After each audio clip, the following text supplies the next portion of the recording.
you ready to go turkey hunting? I'm excited. Yeah, I'm really excited. 2 hunts. We've been doing some turkey hunting together for the last few years, and our next episode is going to be a turkey hunt that we did last year in Cuauhtémoc, Mexico, which is a couple hours west of Chihuahua, where we hunted Gould turkey. It was a wild hunt. It's just an awesome place to go turkey hunting. A little dangerous. A little dangerous, some cartel interactions here and there, but that's just how it goes. I've been turkey hunting with John for a few years now, and Roman Harvest is really like this unscripted. We're not pros. We don't always bag the big buck, or harvest at all, because hunting is difficult. It's challenging. But I will say, John is an excellent turkey hunter. Of all the turkey hunts I've been on with you, you've been 100%. I can't believe I'm complimenting him. Like, this is just keep going.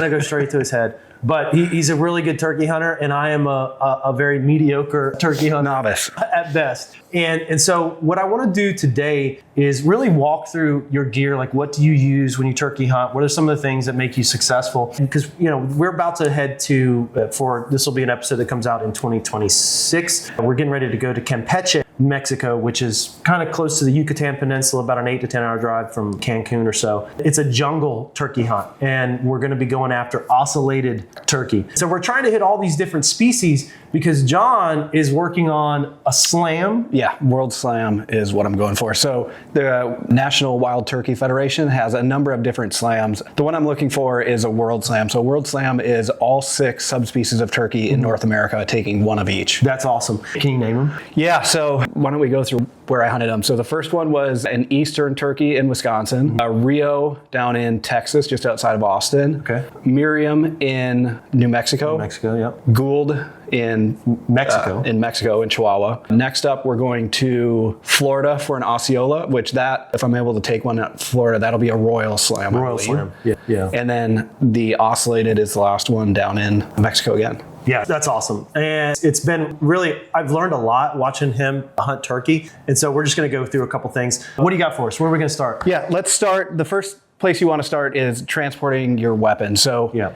When we travel internationally, we always rent a gun. Traveling internationally with your gun is a huge pain in the ass, and we haven't crossed that bridge yet. So we're going to talk specifically about traveling within the U.S., traveling with your gun, and we failed a few times, so we can walk through how we do that. So first up, let's do this. I have moved to Pelican for just about every case that I have.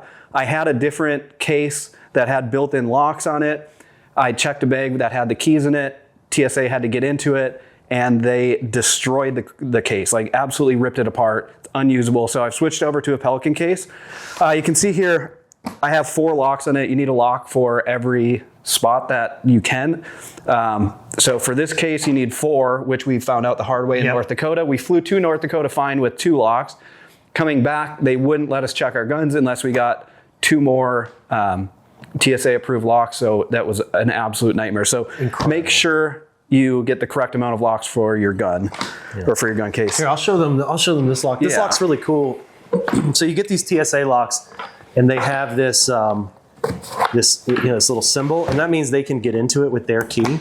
And what you don't want to do is, buy your own lock. For example, you've already gone through security, you're walking down the terminal, and all of a sudden you hear, your name over the PA saying you got to go back to security because they can't get into your case. That's happened to me a couple times, and I've learned the lesson the hard way. We'll tip it up so you can see it inside, and then I'll move it off to the side and go through what's in here. So why don't we start with kind of accessories. The first thing, I always bring all of my chokes with when we go turkey hunting. However, I shoot a Pattern Master choke on my gun for turkey choke specific. Yeah, right? Made by Pattern Master. That thing is awesome. When we were in New Mexico, I took probably I think it's a 60-yard shot on a turkey and dropped it right there. It extends the range of your gun by a substantial amount. Yeah, this is, I think, an important bit that I learned. We've been turkey hunting a few times, and I have failed to use the right choke for turkeys at distance, and I've usually used like a full choke or a modified or whatever it was. But it simply is just not tight enough of a pattern. So what that turkey choke, it's just making that pattern super tight for much longer, right? Absolutely. Yeah. With that, I shoot TSS loads, so 3.5-inch shell TSS. I don't have a specific brand. I've used a few of them. They're all great. They all are extremely expensive. I think The last box I bought was $80 for 5 shells. So, use them sparingly. Next in the case is the shot cam. The shot cam's actually mounted on the gun, so we'll go through that. But shot cam is awesome especially for recording your hunts like what we do. It's really fun to see your misses and once in a while a hit. So we use the shot cam. We try to use the shot cam as much as we can, especially on the duck hunts.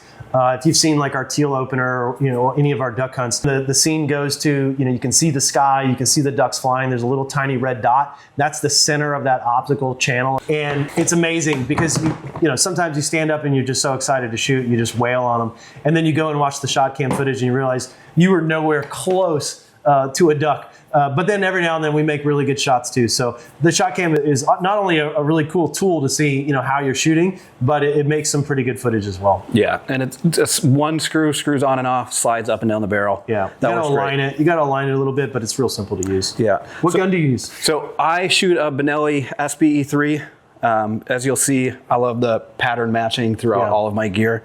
I will say, if you like Sitka, you're really going to enjoy this episode. If you don't like Sitka, you're going to have a lot of ammo. Hey, look, when you're wearing Sitka gear, you're immediately a pro hunter, right? Yeah, I mean, exactly. You never miss if you're wearing Sitka gear. Yeah, SBE3 with this is just a standard choke, but I put a Pattern Master in there for the actual hunt.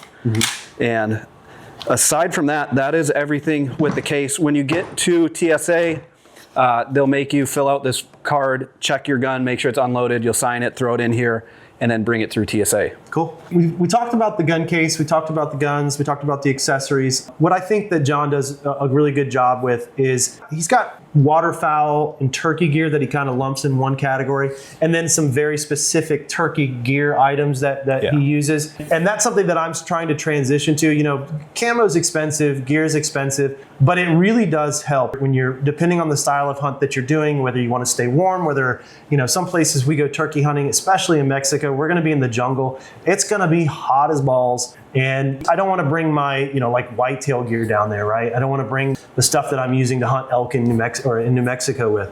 So let's look at your gear and your pack and everything. Let's look at all right, let's jump into that. Again, another trial and error deal using, like a Samsonite case, big case, and then using, duffel bags, kind of going back and forth. I found that this Sitka bag is a little bit of the best of both worlds between a hard case and a soft shell case, with plenty of room to fit all of my gear. There's there's pockets on the outside on 2 spots, on the side, inside, lots of room to organize, and then a huge inside cavity to fit everything. Yeah, and it's kind of like it's not soft and it's not hard. Yeah. It's kind of in the middle. Yeah, and again, TSA locks when you're traveling with your gear. Make sure everything's locked up. All right. What are we gonna start with? Let's start with base layers. I grew up in Minnesota. Having the right base layer when it's cold out is the most important thing. With turkey hunting, it's typically warmer, so you don't need these, but in Wisconsin in April, you can find some chilly days. So the Under Armour 4.0 is what I go with. If you're not familiar with it, the 4.0 isn't like the typical Under Armour that's tight and like tight to your skin. It's a little bit looser, has kind of a weird pattern on the inside. These things keep you so warm, you almost can't be wearing these and be indoors. They are wonderful. You wear a schmedium? Yeah. Gotta show off. Next up is the light shirt. The thing I love about this is I constantly lose face masks and gloves, or I stuff them in a pocket and they disappear for a couple years until you're out hunting. It's a Sitka shirt. It has a built-in face mask and hood.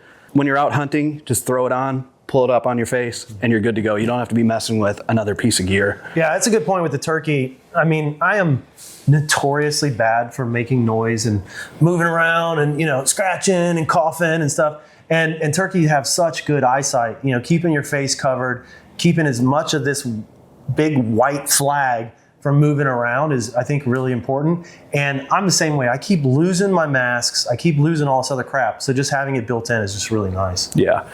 Next up is full zip sweater.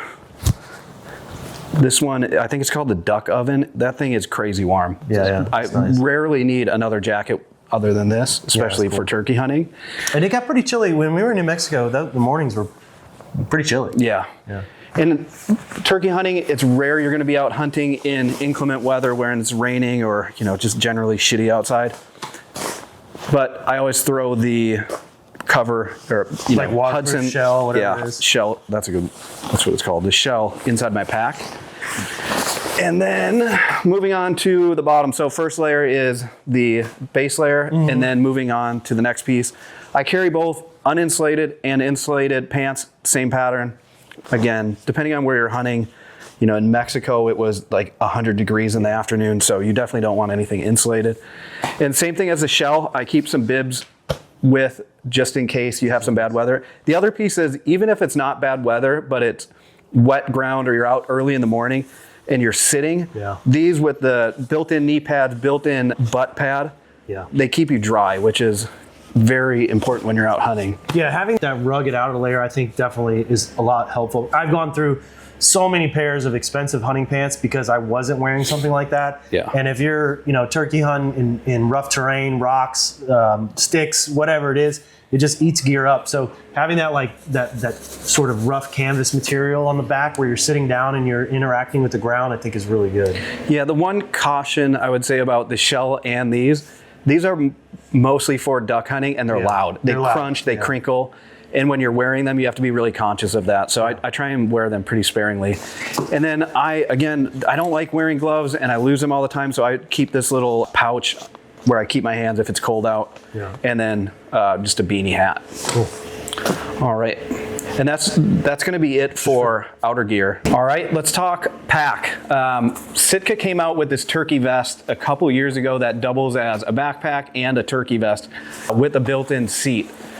The seat is badass, right? So, you're sitting on the ground turkey hunting. Sometimes you're sitting there for hours. You're on the mountain, wherever, and having this little seat that magnetically attaches to the back, so when you're moving around, it's not in your way. But then when you got to go sit for a few hours, having something like that instead of sitting on a bunch of rocks is going to save your ass. I freaking love this thing. Absolutely.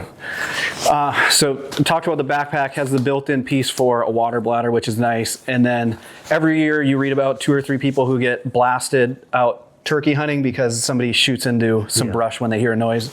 The orange that sticks out is a nice thing if you're hunting public land or even private land if there's other hunters there. Sure.